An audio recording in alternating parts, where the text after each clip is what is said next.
प्रधानमंत्री आवास योजना की सच्चाई जानना बहुत जरूरी है। आज जब हम सबको उम्मीद है कि सरकार हमारा साथ देगी, हमें छत देगी, तो उसी उम्मीद को लेकर लाखों लोग इस योजना में आवेदन कर चुके हैं। लेकिन अब जमीन की सच्चाई ये है कि घर तो दूर की बात है, पैसे तक नहीं आ रहे हैं। जिन लोगों ने बहुत पहले से आवेदन किया है, जमीन भी है, पंचायत की मंजूरी भी है, तकनीकी जांच भी पूरी हो चुकी है, उन्हें भी पहली किश्त के लिए महीनों से इंतजार करना पड़ रहा है। कहीं 6 महीने हो गए, कहीं 1 साल बीत गया, लेकिन पैसा नहीं आया। और अगर आपने अभी तक आवेदन नहीं किया है तो सच ये है कि अभी बहुत से राज्यों में नया आवेदन लेना ही बंद कर दिया गया है, क्योंकि पुरानी फाइलें ही पूरी नहीं हो पा रही हैं। ऐसे में आपको पहले अपनी ग्राम पंचायत में जाकर जानकारी लेनी होगी कि क्या आपका नाम आवास प्लस सूची में है या नहीं।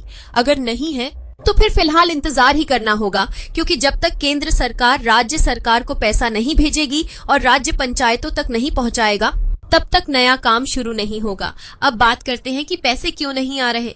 तो इसकी वजह है बजट की कमी।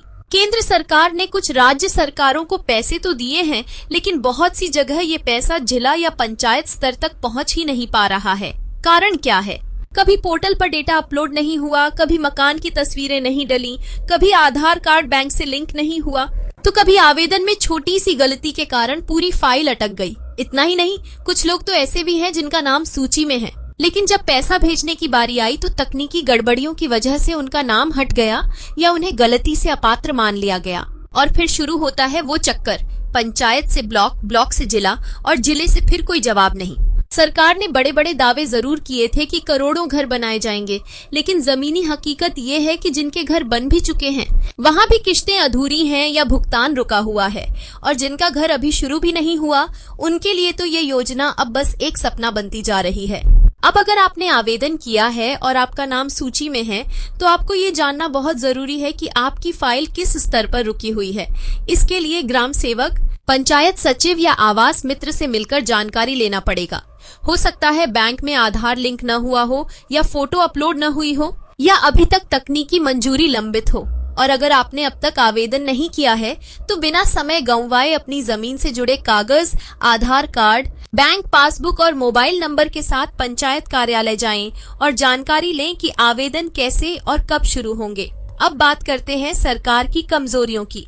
सबसे बड़ी बात यह है कि जिन अफसरों को ये जिम्मेदारी दी गई है उनकी जवाबदेही तय नहीं की गई है।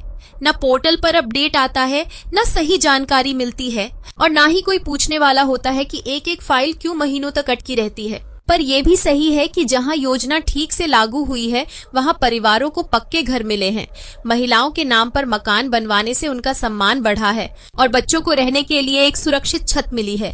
लेकिन जब बात पूरे देश की हो तो सिर्फ चंद सफलताएं काफी नहीं हैं।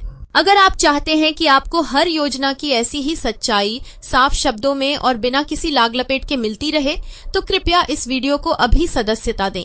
आपकी एक सदस्यता हमें वो ताकत देती है जिससे हम सच्ची बातें आप तक पहुंचाते रहें, बिना किसी दबाव के। कुल मिलाकर बात बस इतनी है, योजना अच्छी है पर जमीन पर उसका सच बेहद परेशान करने वाला है। पैसा अटका हुआ है, अफसर लापरवाह हैं और जनता भटक रही है। जब तक सरकार खुद इस पर सख्ती से नजर नहीं रखेगी और हर स्तर पर जवाबदेही तय नहीं करेगी, तब तक प्रधानमंत्री आवास योजना का सपना हर गरीब के लिए साकार नहीं हो सकेगा।